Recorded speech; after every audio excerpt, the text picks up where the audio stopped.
It's, we had a great philosophical conversation last time, and we both love it. We both love philosophy, and we both love ancient civilization. And when you philosophize about, the historical context and historical goings on that happens in a time when, we're told these guys were primitive when they weren't, Edward.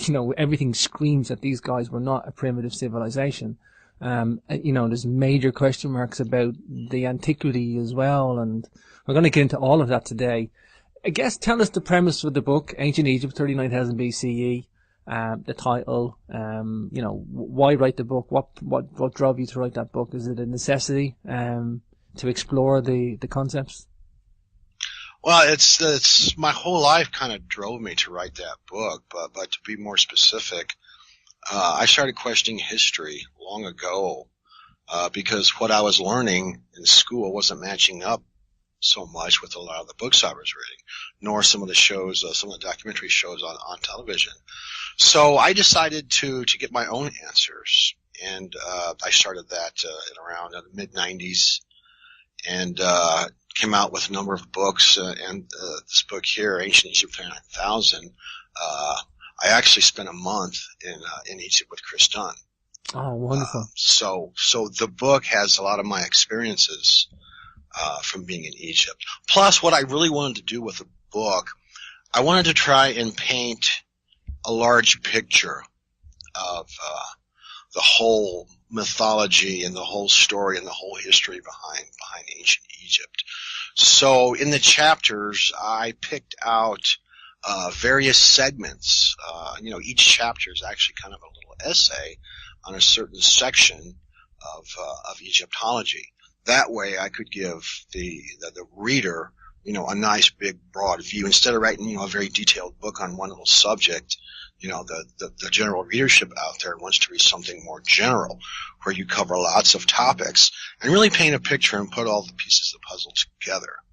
That's really what I was trying to do with it. Sure. Of course, Chris Dunn wrote a lovely foreword for you on your other book, The Spiritual Technology of Ancient Egypt, and Chris has been on the show several times.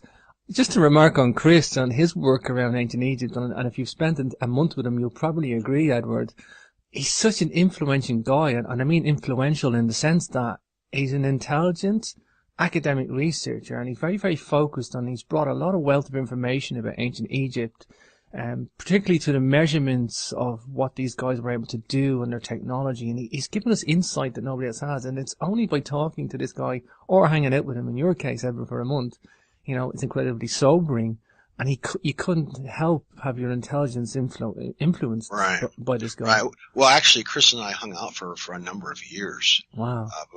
Before we went to Egypt, but yes, Chris definitely has a huge place in history as far as ancient Egypt goes and the research into ancient Egypt. I believe he was the first person to really identify the Great Pyramid and say, this is a device. That's really what it is. Mm. And just that single concept there alone is huge. Yeah. Funny you say that, Edward, that when Chris said that this thing, I think he said the quote that, he thought it looked and functioned like a machine. He says perhaps it was a machine or a device. Right. And when I heard him say that, I got it. I got it, Edward, that, there's so much technology, specifications of measurements and how corridors are aligned and everything else. There's so much technology into this thing. It's over-engineered in a way, Edward. Yeah, it is. I mean, and then to get that level of over-engineering, you have to have a whole cast of characters that are designing, that are putting together, that are building plans and timetables and equipment and whatnot. It's not a simple job that you just, wake up one morning and start throwing it together. Mm. There's a whole process. And when the construction, there's a whole process of managing the construction and making each layer of the pyramid like it's supposed to be. For example, there's 3 chambers that are in the Great Pyramid and 2 sets of shafts. Now, they built that from the bottom up. Mm. They had to cut and put those pieces into place to make the rooms and the passageways as they were laying down each course. That's not easy to do. And to make it look absolutely perfect from the inside and the outside as well is a feat that we would have a hard time doing today. I think that's what's so alluring about the pyramid. I mean, we could talk about many, many aspects, and we're going to get into a lot of different stuff in the ancient Egyptian civilization. Well, there's another thing. It's spending a month in Egypt, actually being there. It was kind of difficult to sense it on the Giza Plateau because the Giza Plateau is very commercialized. It's noisy. It's very noisy. There's hawkers everywhere, people running around. There's the police, but you can get inside the Great Pyramid. Where I really got the feeling at was in Adwar Wash, which is about 5 miles north. Sure. There's no one there. You go there with your driver, and you're alone. But when I was there, I could actually sense the energy of those builders, because when you build a structure, you're putting your hands and your mind are creating these structures. So there's a certain energy that's left there, that you can feel. And when I was there, to me, it was just like it was awe-inspiring that these people. The thought that really came to me was humanity has never been primitive, ever.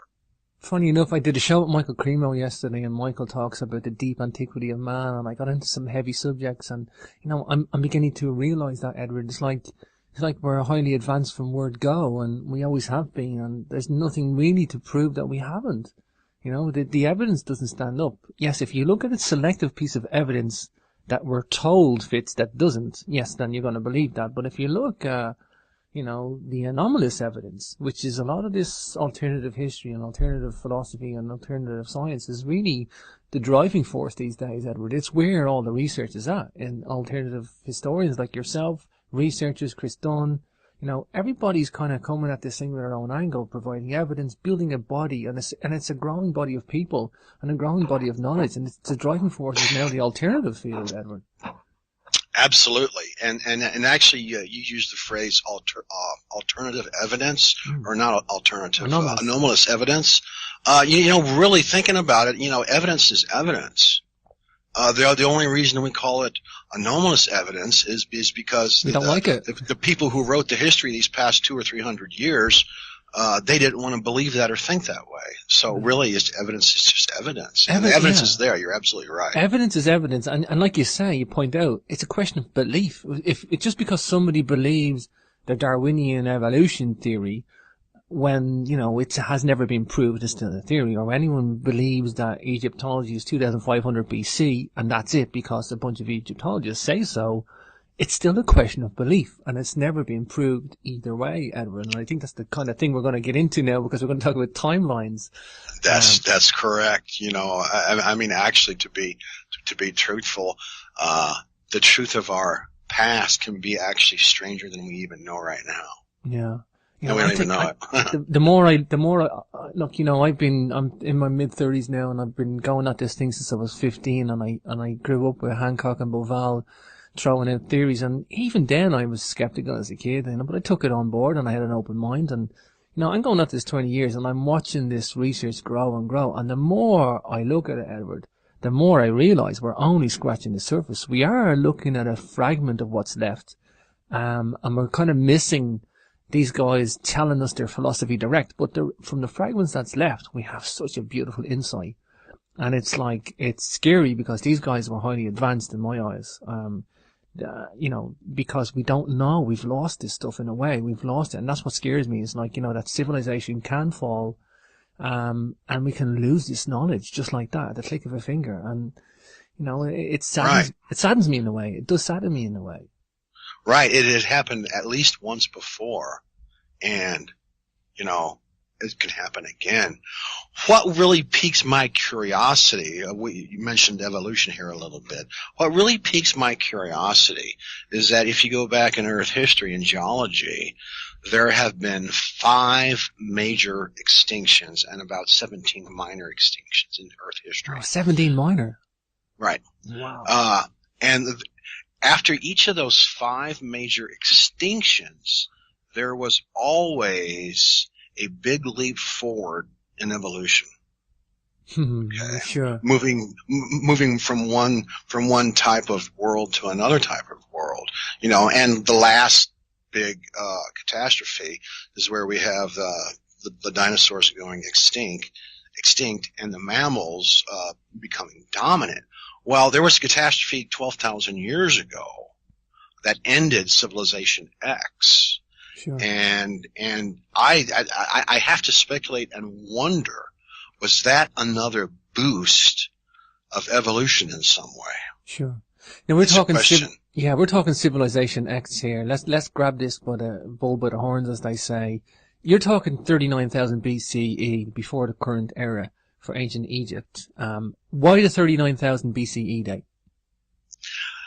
That's what the ancient Egyptians, the dynastic Egyptians, said themselves. There's two sources that corroborate this. The first one is the Palermo stone, and the second one is the papyrus of Turin, which is housed in a museum in Turin, Italy. Okay, both of those stones say that before the first dynastic pharaoh, Manes, the followers of Horus ruled for 13,000 years, and before that, the gods ruled for 13,000 or 23,000 years. I'm sorry, 23,000 years. So you go backward with those numbers, and you get the actual origin of Egypt, 39,000 BC, as told by the dynastic Egyptians themselves. Isn't there a king's list, Edward, somewhere? Those are the king's list. The Palermo stone and the Turin papyrus are the king's lists. Oh wow! And all those kings add up to like such deep antiquity. Then is that what you're saying? That's correct. Now the traditional Egyptologists say that the followers of Horus, and especially when Egypt was ruled by the gods, they say that's mythical, meaning that it's a fiction and it's kind of made up. But I don't believe that makes any sense at all when you look at it from a historic perspective. People write things down in history to record things. Sure. So most of that king's list, which is dynastic, okay, that's all, accurate. Well, why would that be accurate, and what comes before it be not accurate? It really doesn't make any sense. Wow. So it all has to be and historic. We have two types of evidence that we deal with. Me as a historian, I'm more of a historian than anything else, a historian and philosopher. I don't really specialize in machines or geology or anything like that, or archaeology. I look at the big picture and look at all the evidence. And we have two pieces of evidence about the past. We have the actual forensic data, which is, dug up by geologists and archaeologists and anthropologists. Okay, that's actual data that we know of. However, to actually go back there into the past, you have to have documents written by those people that were alive at the time. And I think we have to take their word for it. The historians, in our great antiquity, we must take their word for it as evidence and weigh that against the actual stuff that we find today. That's the only way to get a true sense of what history was. To do that, however, we have to start looking at mythology more seriously, even biblical mythology. From the first 10 chapters of Genesis, those first 10 chapters of Genesis was not specific to the Hebrew people. Okay, when Moses allegedly, if it was Moses, wrote those first 10 chapters, he was telling history as he understood it. And remember, Moses was an Egyptian. Anyway, the point I was getting at is that we have to take these two bodies of evidence and put them together. That's when you really start to see history as it is. It's quite egotistical, isn't it, for the Egyptologists? I mean, I seem to be bashing the Egyptologists on the show, but only because that's the road I'm led down. I mean, I've no other choice but to do it. I don't like, to speak disparagingly of professions, but Egyptological is a very specific, very, very specific profession compared to many others. But they seem to profess to know more about the Egyptians than the Egyptians themselves. When you look at the Palermo stone and the Turin papyrus, I mean, the guys were telling us themselves how old they were, and the Egyptologists just seem to ignore this fact. Right. That's absolutely true. I just finished reading, Robert Bufal has redone his Secret Chambers book. Oh, sure. It's coming out here pretty soon. It was an absolute wonderful read. I got one of the preprint copies of it. Sure. And he goes into great detail on the political goings on between him and Hancock and Zahi Hawass and the Egyptians and a whole bunch of other people that was involved during the 90s and 2000s. Mm-hmm, mm-hmm. Everyone has to read that book because it's by my publisher, Two Inner Traditions. Sure. Everyone's got to read that book because it really exposes the politics as they are. In preparation for that book, I think Robert's been on the show about 14 times talking about the politics and you know, he's still going at it with Zahi Hawass, and you know, there is a lot of politics involved in it. And what I think you quite rightly point out is it exposes the political problems that is going on with Egyptological research. You know, it's politics. It's not Egyptology. It's not proper archaeology. There's too much involved in this stuff. It's not the true science that we're led to believe. Well, no, I mean, it's not just the Egyptology. It's science in and of itself. Okay, my youngest boy is a physicist out in California. Wow. He's working on his PhD in materials, and you know, I've talked with him about it for hours, and it's the same thing there. I mean, it's just the whole academic department being ultra conservative in their views and not wanting to accept the new evidence and go forward with either history or science. Mm-hmm. But specifically, Egypt is really bad about it.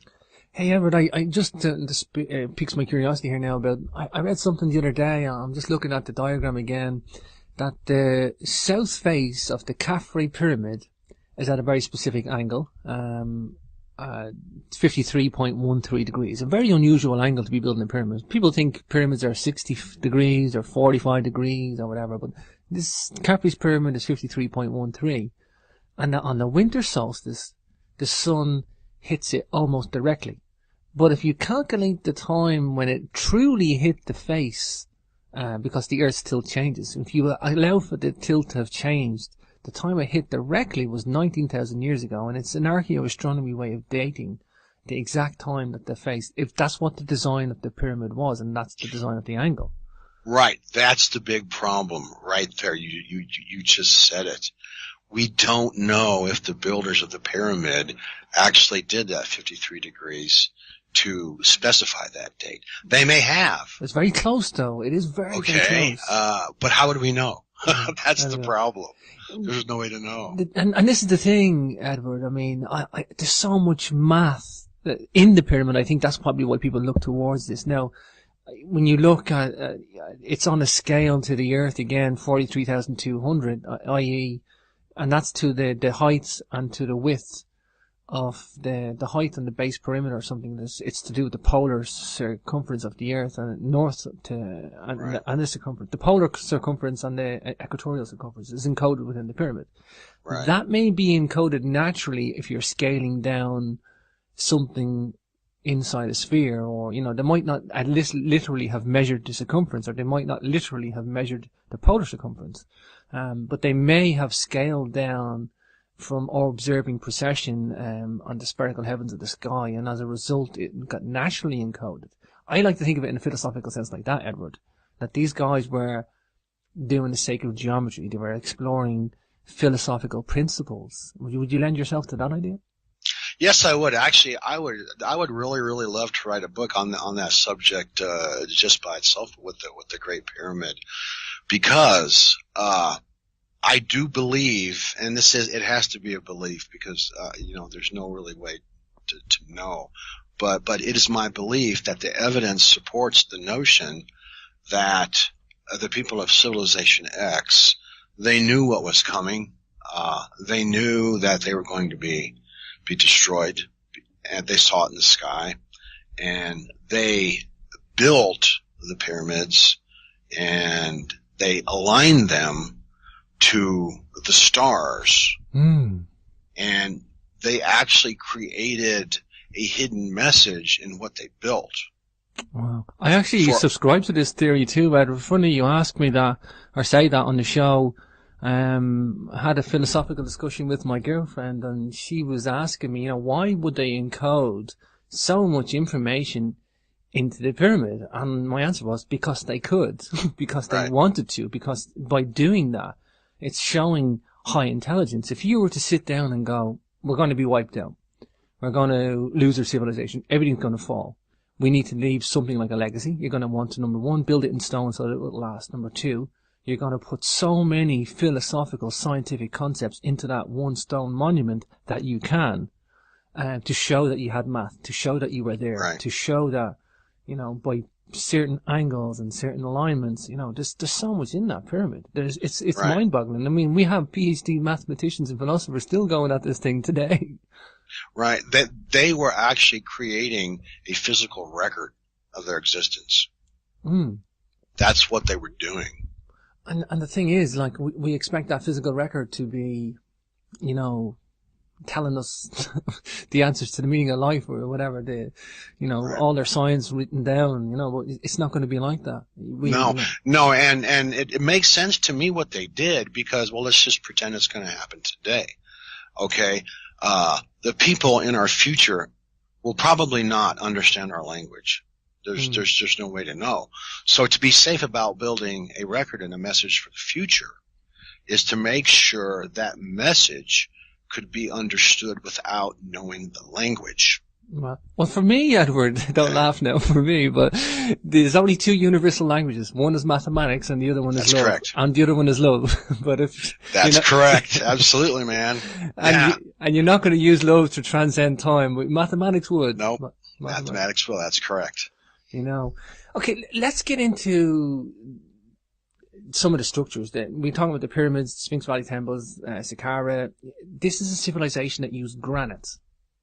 You know, granite's incredibly difficult to carve. I can't scream. I'm from an engineering background, Edward. I can't scream about this enough to people. I was in the Serapeum, and Chris had coached me the last time. Chris Dunn, I had him on the show, and he knew I was going, and I talked to him and collaborated a little bit. He told me what to look for. I cannot get over the Serapeum. I just cannot talk about this enough. These guys were shifting 100-ton granite slabs, carving, you know, boxes with laser precision, and I mean space-age precision, mirror flat surfaces, in granite, like incredibly hard surfaces. This stuff is mind-boggling. You know, these guys had to have a massive technology to do this, one that we don't understand. There's no question about it. It's the whole civilization. That this was one of the concepts that really hit me hard when I was over there. Is everywhere I went, I saw granite rubble, and behind that granite rubble was limestone framing. So you have to ask yourself the question, and we can ask ourselves the question today because, you know, we have a civilization here. What kind of civilization builds with limestone and then sides their structures with granite? What kind of a civilization does that? We don't do that. We don't know. No, but they did. So just right there, they have to have high technology. And my interesting point that I always bring up is that whenever you find high technology, you're also going to find high philosophy. For sure. You know, let's talk about the Sphinx, because again, I've had Robert Schoch on the show many times, and love Robert's work. Robert's involved with the redating of the Sphinx. Dr. Robert Schoch, the famous geologist. Of course, John Anthony West brought this to the forefront. What do you think of Schoch's conclusion? And what do you think of John Anthony West saying, yeah, I astronomically think it's another full precession later? That would tie in with the 39,000 BC date, no? Yes, it would. Yeah. From what I remember correctly, Robert Schoch believes it's minimum 5,000 BC and probably closer to 10,000 BC. And yeah, John says that it goes all the way back to 39,000 BC. That's a question there. I've seen pictures of the Sphinx before it was patched up. And there's such deep erosion and deep cuts on the Sphinx's head that it's just by the way it looks, it could very well be 40,000 years old. Yeah. I definitely think Schoch was conservative, Edward. Well, you have to remember, you know, he was sticking to guidelines that science had put forth. And the survey that he did and the data he came up with, he couldn't really go beyond that point. I'm trying to get into Schock's brain. I don't know that for sure. I'm just trying to put myself in that position as a professor of geology. That would be his approach. But you see, it's like I was talking about before. On the one hand, you have history. On the other hand, you have physical data. Forensic data. You have to look at both of them and say, how does this best fit together? Even at Schock's most conservative date of 5000 BC, even at the most extremely conservative, it's nowhere near it negates the Egyptologists. Right. Yeah, it certainly does. I kind of favor that it's even older. Do you think it had a lion's head? Do you think it had a lion's head and that it was like sitting on its own before the pyramids and that it's like a really, really deep antiquity? I think it's really, really deep antiquity. This is my gut feeling because I was there and I looked at it and I walked all around it and everything. I spent a lot of time in my second book, Before the Pharaohs. I spent a lot of time reading Schock's work. This is a decade ago too. Schock's work, and there was a couple other geologists that were involved that also wrote papers on the Sphinx. But after being there and thinking about how much rainwater it would take to make that erosion on the Sphinx enclosure, that's a lot of rain over many, many, many thousands and thousands of years. I remember reading one report that was done in Israel about erosion, and the limestone that had eroded there with the rainfall was just very slow. So the rock doesn't erode quickly; it erodes very slow. So it could be even 70,000 years old for all we know. Yeah. We got some really good pioneers as well, doing the alternative research. I mean, the Sphinx is one aspect, as we said. I guess the way I see it is, we're looking at... While we're on top of the Sphinx, let me interject this. We all know that the ancient Egyptians used animals as symbols to convey natural principles. Sure. And they chose the body of the cat with a human head as their most monumental statue. Okay, I always ask the question, why? Why did they do that? Why the lion then? Right. Yeah. Why the lion? Why? Well, it took a long time for me to really understand what they were talking about. Their philosophy, they would choose animals to represent natural principles. Yeah. For example, Thoth. Everyone knows Thoth. Thoth is the ibis bird. It represents wisdom and writing. Okay. That's what the ibis represents. And why they chose the ibis bird, a stork-like bird, is because the ibis would live in the Nile River along with the crocodiles and actually feed with the crocodiles. Well, you have to be a wise bird to be able to live with crocodiles. This is their thinking on how they get, the ibis to represent wisdom. Okay, with Anubis the jackal, that represents digestion, because the jackal can eat rotten meat, rotten anything, and survive and digest it. So they were using animals to explain natural principles. Yeah. What's with the cat? This is where it gets really, really, really crazy about them having high philosophy. Well, most of the research about what kind of energy the ancient Egyptians were using is mostly revolving around sound. Those of us in this area of study, we all know that the Great Pyramid has resonance to it, and all the pyramids has resonance to it. So they were using sound in some way, shape, or form for their utility. Well, what's interesting about sound is it's a vibration, it's a frequency. Okay? And the foundation of our material existence here is also a vibration and a frequency. This is the basic structure of the quantum world that builds the material world.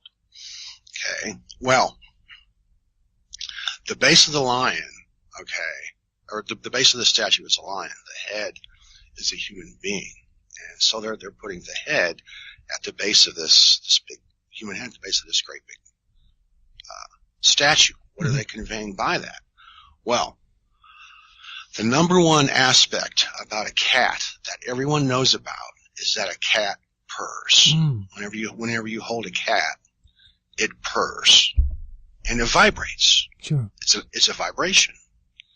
Okay, so the ancient Egyptians were looking at the cat as the symbol to convey that life is vibration.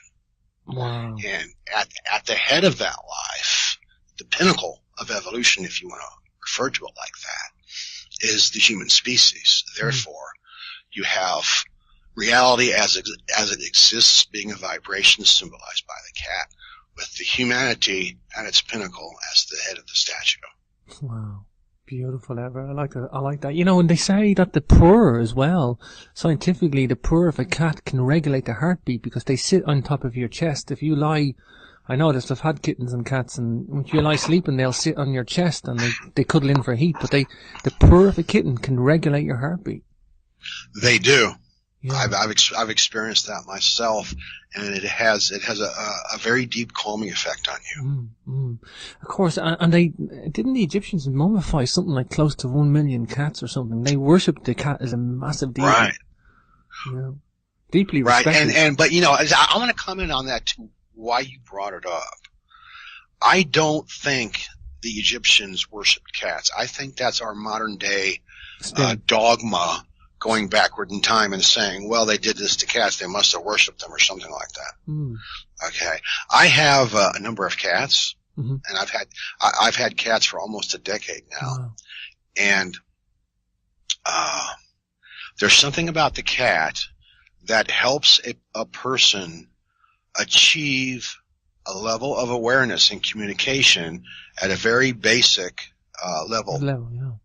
Yeah. And it's to communicate with a cat, you actually have to feel kind of what the cat's feeling. Yeah, your senses go up. It's hard to explain. It is. No, I agree with that. And if you want to compare it to a dog, I mean, yes, you have a bond with a dog, but you don't get that level of learning from a dog. A dog is a bond, and it's a very emotional thing. They're very loving and very loyal, especially Labradors and breeds like that. However, I understand what you're saying, that there's a level of mental interaction or intelligence with a cat. You know, when you understand the senses of the cat, and that the cat's like, it's very, very independent creature, and that it will teach you some things, like, you know, this is me, this is how I survive, this is how I operate, and the senses and everything. It's a totally different interaction. I totally agree with you, Edward. Right, and that's what I think the ancient Egyptians were doing with the cats, is the ancient Egyptians were a highly advanced spiritual people, and they naturally had cats around them. One, they loved cats because it was a domestic animal, and two, the cats actually lived with them and helped them understand how to communicate in the spiritual world. Sure. I'm glad you mentioned the acoustics. Of course, Chris, he pointed out the acoustics of the Serapeum when I was there, but I had a chance to get to the Red Pyramid when I was there in February, Edward. You know, these pyramids are acoustic machines, if you want to call them that, or they're acoustic generators. I think you could say, in a scientific sense, that any box or room, whether it's circular, cylindrical, rectangular, octagonal, or whatever, it will produce its own energy field. And sarcophagus, quote sarcophagus are like that, although I don't think the boxes were a sarcophagus. However, any type of box will have that, especially if they're mirror flat finish. Like the room I'm in now will have its own acoustics, but because there's doorways and windows in the room, that affects the acoustics and we don't feel it, and we're desensitized to it. So, but the more you look at these corbel vault ceilings inside these pyramids, and you realize that there's such a deep level of acoustics, and there's been a lot of acoustics research gone into the Great Pyramid, but the Red Pyramid I had a chance to go into as well. And this thing is an acoustic wonder as well. And the more I look at these acoustic monuments, because I look at them as an acoustic monument, as well as an astronomically aligned monument, Edward, these acoustics are very, very highly evolved. Right. They knew exactly what they were doing. Exactly. They had a physics of acoustics that they were using. They were actually using the natural occurring energy in our planet is what they were doing. They were copying Mother Nature and using Mother Nature as a guide in order to create their own energy. Yeah. The inspiration was Mother Nature. That's what the driving force was for all of this. Correct. Wow. For me, the acoustics, like you say, implies a body of knowledge. It implies scientific concepts. It implies high technology. All routes lead to high technology. What frustrates me about the whole acoustics, the acoustics in physics, is there's not a lot of work out there to read about it. I've searched the internet and I've talked to my son about what's going on in the acoustics of physics, and there's really not much. Yeah, no one really cares. It's limited. Yeah, it's like a limited research. I definitely think the ancients were aware of acoustics and they had a scientific concept and understanding of it, and I think they explored it. I definitely think they explored it. And like you say, the research just isn't there yet. I think there's a few people trying to open doors, but it's like you say, there's the people in charge of the Egyptian monuments, they're very, very closed to alternative concepts. That's unfortunate, but true, yeah. Tell me about the symbolism. Do you think then that when you look at Jean-Francois Champollion, when he himself said there's something behind the hieroglyphs, do you think that the guys were using the symbolism like you mentioned earlier, so using animal characters to represent some sort of like wisdom and knowledge and some of the characters of the animal? The most known dominant character of that animal would be the philosophy that they're trying to portray. Right. I think a lot of the stuff that the problem with Egyptology is that they're trying to read this like an alphabet. They're trying to read it like it's like it's a lines of text in a book, and it's this. Even I think Francois Champollion, he tried to say, no, there's something else behind these. Francois was right. There was something else. There was something else behind it, and the pioneer who did the work there is a Frenchman by the name of René Schwaller de Lubitz. Wow. He actually lived in Egypt for, I think it's like 10 years, maybe even 15 years. When World War II broke out, or actually not when it broke out, it was like a year before World War II broke out. Schwaller was living in France, and I believe it was Alsace, France, and the whole French people could see the writing on the wall. Hitler's Germany was taking land more and more. They had taken Czechoslovakia, and they had taken Austria, and they were still building their forces. Schwaller took off. Him and his wife took off and left France because they knew it was coming. They knew it was going to be invaded in 1938. And they moved to Luxor, Egypt, which is ancient Thebes. And he lived there for the next 10 to 15 years and studied the temples in Luxor along with an archaeologist friend. And his mission was to crack the philosophical culture of the ancient Egyptians, because they left a world of murals and inscriptions and statues, just a wonderful body of art and architecture. And he thought, just like Champollion, that there's got to be something behind this. It's not just pretty to look at. And Schwaller did his work, and that's where he came up with the conclusion that the ancient Egyptians, philosophically speaking, were highly advanced people, and they understood that man was the cosmos. Okay, that we are spiritual beings, and that the cosmos is a manifestation through our perception. Schwaller was a genius, wasn't he? He was. I mean, and when you talk about multidisciplinary people today, I mean, he was like one of the most multidisciplinary guys I've known. Like, I mean, I don't know of a subject he wasn't into. No, he was like into everything. He was a hermeticist. He was a mathematician. He was a chemist. He was an archaeologist. He was a historical researcher. He did a little bit of everything. His first book, which is not widely known, is called A Study in numbers. Really? I haven't heard of this one ever. Yeah. Yeah, it was published long before his Egyptian stuff does. I believe the publishing date was 1919 on his study of numbers. Mm-hmm. Anyway, in his study of numbers, what he is doing is explaining how numbers themselves create our physical universe. Mm-hmm. And I mean, he's playing off of the ideas of Pythagoras, okay, but he's taken that into a whole new area, and he's showing you how everything happens between the numbers 1 and 2. Mm-hmm. Okay, the whole foundation of our lives, of the universe, is duality, opposition. Yeah, yeah. Okay, and when the all, God, the great consciousness, the great spirit, whatever you want to call that thing, when that entity of absolute undifferentiating consciousness moved to create the other,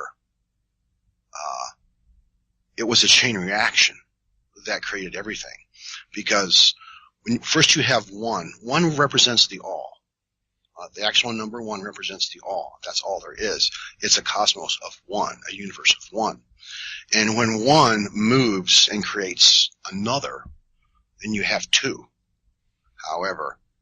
However, there's a relationship between 2 and 1 that continues on. Mm-hmm. Automatically when 2 is created from 1. That's a 3. Okay, that's the third concept, the third thing in your universe. So you have a 3-part universe that is self-creating. I'm making a long story short. Sure. Okay. Sure. This is where the whole concept of the Trinity comes from. Father, Son, Holy Spirit. Mm-hmm. 1, 2, 3. Mm-hmm. 1 being the all, 2 being the Son, and 3 being the interaction between the all and the Son. Mm-hmm. Now, when I say Son, I'm not referring to a gender. Sure. I'm just referring to an other.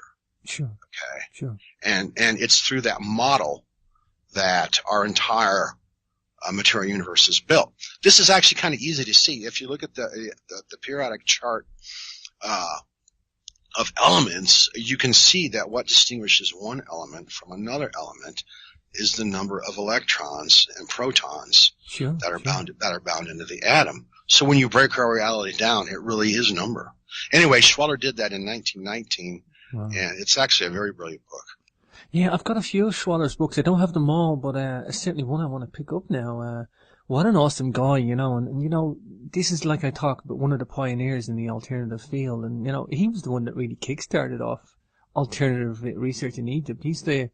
He's a starting point for anybody, really, if you want to look at stuff. And that's correct. He actually, this is going back to when he was there in the 1940s. He actually wrote that he was looking at the Sphinx, and he noticed. I mean, he wasn't really about the Sphinx. He was about other things. Yeah. But he looked at the Sphinx and he said, "You know what? This looks like water erosion." Yeah. Not wind erosion. He actually said that. Mm-hmm. This is back in 1940 or something like that. So ahead of his time. And it took another 3 decades until John Anthony West came across that. Yeah. By a pure fluke that John Anthony West hit on that.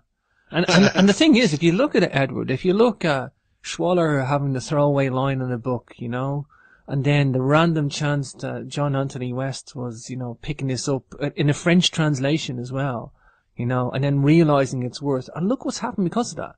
John Anthony West then contacts Shock, and then Shock kind of gets over there, and then all of a sudden there's this whole blossoming alternative research field. Yeah, I'm a part of that. You're a part of that. We're all part of that, but there's a bigger picture to it. Yeah. Because that whole alternative research into history is actually a large throng in the paradigm shift that's going on right now. Yeah. Yeah. I think the timing was right, as you say, the time is right now, this paradigm shift that we're in. I think, what I see about in the last 20 years, Edward, you're looking at this paradigm and, you've got all these alternative historians getting together. You got 2012, the whole thing about 2012, and, people are talking about a shift in consciousness and whatever. But setting the whole, thing aside, there's been a wealth of people come out with all these alternative theories.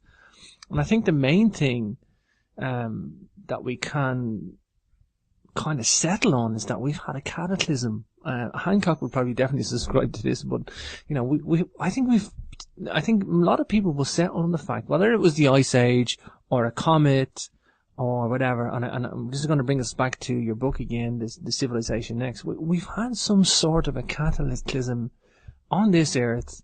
I'm not sure we know the details yet. We can hypothesize and philosophize about this in a minute, Edward, but I think we've had this cataclysm.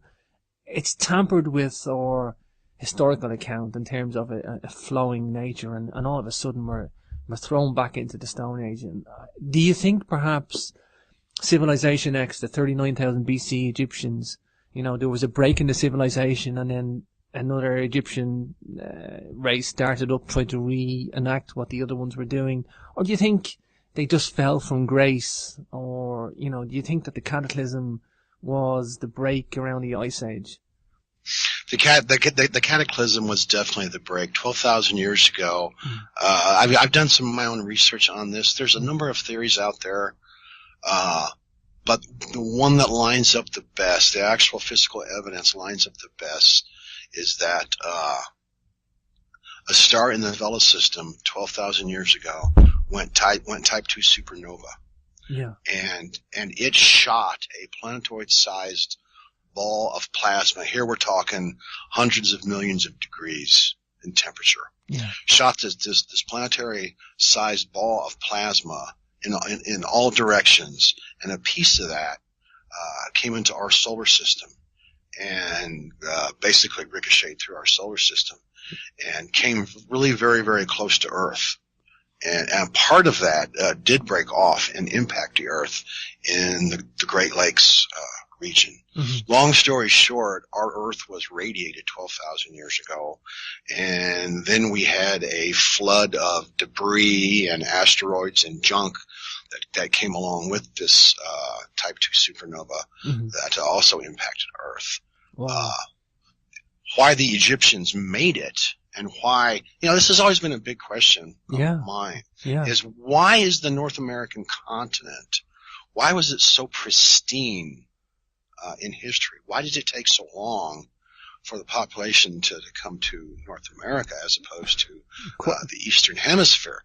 Well, the answer, or my answer anyway, the one that has convinced me, is that the Great Lakes, and there's evidence to show this, the Great Lakes was ground zero of this catastrophe that befell Earth. Gotcha. Okay, it totally destroyed North America, whereas it affected other parts of it affected the planet as a whole, but it greatly affected North America, and on the other side of the planet, on the other side of the world, where Egypt is and India is, and those areas, they weren't affected that much. Okay, they were affected, but not like we were. So what happened is there were survivors in ancient Egypt. Mm-hmm. However, if it happened today, if the big one hit today, within a few generations, we would run out of supplies. Actually, or even before that, and within 100 or 200 years, maybe 300 years, no one would care about what had happened in the past. They'd be worried about survival. Sure. That's a very, very valid point you put on, Edward, that, and I've wondered that myself, that America seems to be pretty empty of civilization, and until relatively recent, and that's only because European people came over. Now, yes, there has been stuff there, but, it would make sense. Great Lakes Ground Zero. I like that idea. It certainly explains a lot.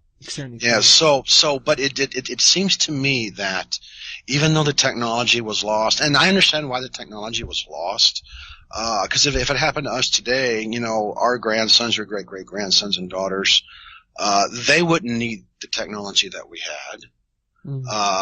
The technology that we have is based upon a very complex economy. Very complex economy. And, if the big one hits and 80% of the population dies, we're just going to be worried about gathering enough wood to make a fire and enough wood to build a house. Okay. There's going to be no gasoline, no cars, no trains, no buses, planes. None of that stuff is going to exist. The same thing is, happened then. The people who survived and went forward, they were unable to carry on their technology because they simply didn't need it. Now, what they did need and what they lived by was that philosophy associated with the technology. Here I'm referring to the man cosmos, the anthropocosm.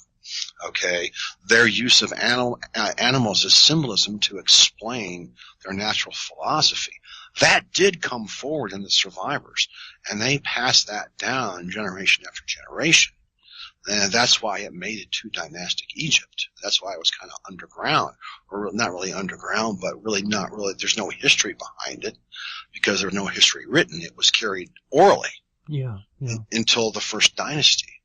And then, basically the survivors, the dynastic Egyptians, they restarted their civilization that once was. Wow. And then the only start they had was an oral history there wasn't a pure gap is what you're saying. There was an oral history still carried on as a basic core. Right. Wow. And that's their mythology. And if you start reading their mythology, actually, if you start really reading all mythology, if you start reading Egyptian mythology, Greek mythology, Norse mythology, Sumerian mythology, even Native American Indian mythology, okay, you can start to put together a picture of this great catastrophe and what happened to us and who survived. I would love to write a book about Native American stories about mythology. About mythology and the catastrophe. There's one I do remember. It's a Native American myth where it talks about the animal tent and how all these animals went into the tent in a very large size, but they came out the other side in a very small size. Okay, here they're referring to extinction. Okay, we still have the beaver, but the giant beaver of, 20,000 years ago is gone. All right, we still have the mountain lion, but the saber-toothed tiger of 20,000 years ago is gone. Anyway, that mythology tells me that there were people alive and survived the catastrophe, and they remembered what happened, and they passed down the history orally. Wow. Wow, fascinating talking to you, Edward. We've got to the top of the hour. I've got one more question to squeeze in. When you're talking about the cataclysm, you have a description of the carbon-14 anomaly. If you could explain that for us. The carbon-14 anomaly, referring to the catastrophe, yes. How it all started, for the longest time, no one knew what happened 12,000 years ago. The way history and science, geology approaches it is they said, well, we had this change in climate, and the ice age ended. The earth got warmer, and that's what happened. They really didn't know anything. But some archaeologists were working in the northeastern part of the United States, and they were uncovering mammoth and mastodon bones, and they were doing their radio-14 carbon dating on it, and they were coming up with some crazy dates way too new to be valid, because it's an archaeological fact that the mammoth went extinct like 10,000 years ago, 12,000 years ago. There are no mammoths today. There hasn't been any in any memory of current humanity. So they started looking around, and they noticed that as you moved west of this area, as you moved west of the area, the carbon dates for the bones and the tusks started to become normal, as they should be. So they started thinking about what would cause this crazy carbon-14 dating in this northeastern area of the United States. And, the only thing they could come up with is that an atomic bomb, a very large atomic bomb, exploded that would create the differential in the carbon in the atmosphere to make these tusks and bones look like that. Well, that's not possible. No one had any atomic weapons that we know of back then, so it had to be an extraterrestrial phenomenon, like a gamma ray burst from a star blowing up. Mm-hmm. I mean, there's physical evidence to prove that. Mm-hmm. And that was a huge hit. And now we have Göbekli Tepe, which we know, I mean, it's a fact it was built 10,000 BC. And I think Dr. Schock mentioned that to him, it looked like it was buried on purpose. Yeah, for sure. You know, as if they were anticipating this coming catastrophe. The evidence doesn't stand up. Yes, if you look at a selective piece of evidence that we're told fits that doesn't, yes, then you're going to believe that. But if you look, the anomalous evidence, which is a lot of this alternative history and alternative philosophy and alternative science, is really the driving force these days, Edward. It's where all the research is at. And alternative historians like yourself, researchers, Chris Dunn, everybody's kind of coming at this thing with their own angle, providing evidence, building a body, and it's a growing body of people and a growing body of knowledge, and the driving force is now the alternative field, Edward. Absolutely, and actually, you used the phrase alternative evidence, or not alternative, anomalous evidence. Really thinking about it, evidence is evidence. The only reason we call it anomalous evidence is because we don't like it. The people who wrote the history these past 200 or 300 years, they didn't want to believe that or think that way. So really, evidence is just evidence. And the evidence is there. You're absolutely right. Evidence is evidence, and like you say, you point out, it's a question of belief. If it's just because somebody believes the Darwinian evolution theory, when, it has never been proved, it's still a theory, or anyone believes that Egyptology is 2500 BC, and that's it because a bunch of Egyptologists say so, it's still a question of belief, and it's never been proved either way, Edward. And I think that's the kind of thing we're going to get into now, because we're going to talk about timelines. That's correct. I mean, actually, to be truthful, the truth of our past can be actually stranger than we even know right now. Yeah. We don't even know it. The more I look, I'm in my mid-30s now, and I've been going at. Came out with a number of books, and this book here, Ancient Egypt 9,000. I actually spent a month in Egypt with Chris Dunn. Oh, wonderful! So the book has a lot of my experiences from being in Egypt. Plus, what I really wanted to do with the book, I wanted to try and paint a large picture of the whole mythology and the whole story and the whole history behind ancient Egypt. So in the chapters, I picked out various segments. Each chapter is actually kind of a little essay on a certain section of Egyptology. That way, I could give the reader, a nice big broad view instead of writing, a very detailed book on one little subject.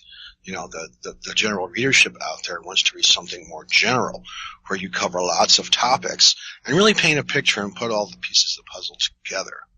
That's really what I was trying to do with it. Sure. Of course, Chris Dunn wrote a lovely foreword for you on your other book, The Spiritual Technology of Ancient Egypt, and Chris has been on the show several times.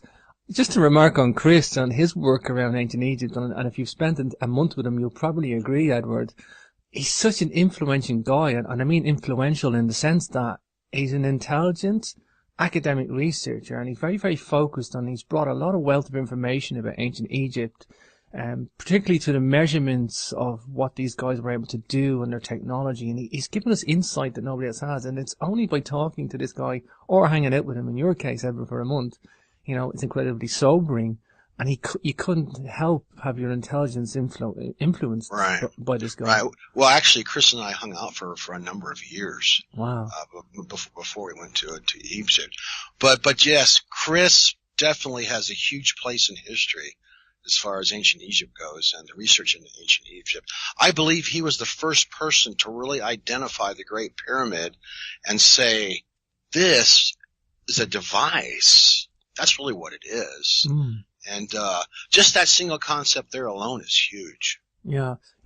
Funny you say that, Edward, that when Chris said that this thing, I think he said the quote that, he thought it looked and functioned like a machine. He says perhaps it was a machine or a device. Right. And when I heard him say that, I got it. I got it, Edward, that, there's so much technology, specifications of measurements and how corridors are aligned and everything else. There's so much technology into this thing. It's over-engineered in a way. Yeah, it is. I mean, and to get that level of over-engineering, you have to have a whole cast of characters that are designing, that are putting together, that are building plans and timetables and equipment and whatnot. It's not a simple job that you just, wake up one morning and start throwing it together. Mm. There's a whole process. And when the construction, there's a whole process of managing the construction and making each layer of the pyramid like it's supposed to be. For example, there's 3 chambers that are in the Great Pyramid and 2 sets of shafts. Now they built that from the bottom up. Mm. They had to cut and put those pieces into place to make the rooms and the passageways as they were laying down each.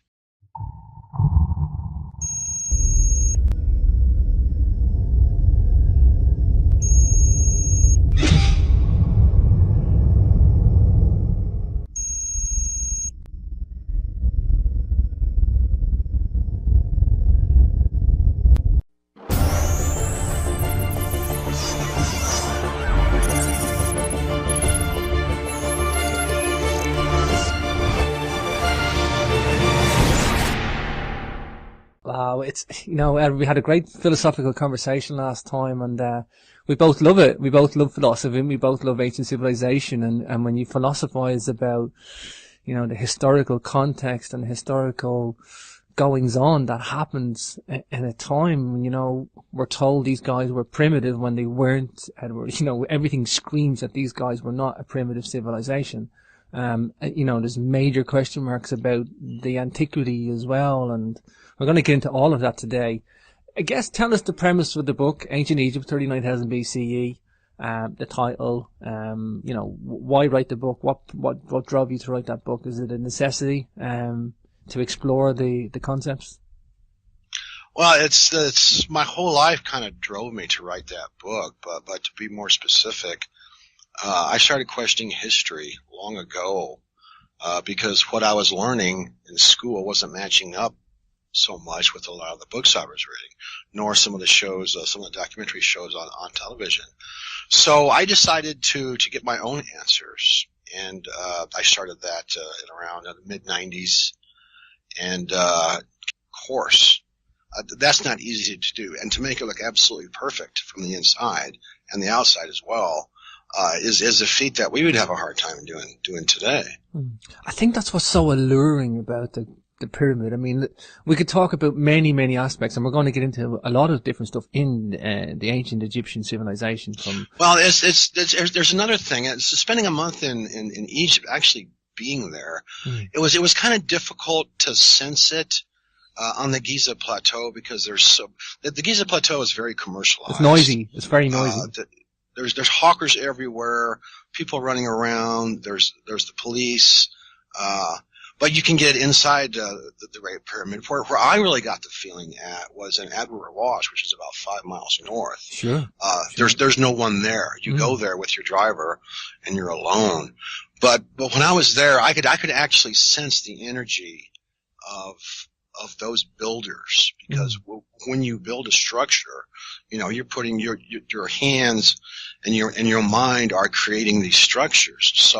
So there's a certain energy that's left there, that you can feel. And when I was there, to me, it was just like it was awe-inspiring that these people. The thought that really came to me was humanity has never been primitive, ever. Funny enough, I did a show with Michael Cremo yesterday, and Michael talks about the deep antiquity of man, and I got into some heavy subjects, and I'm beginning to realize that, Edward. It's like we're highly advanced from word go, and we always have been, and there's nothing really to prove that we haven't. The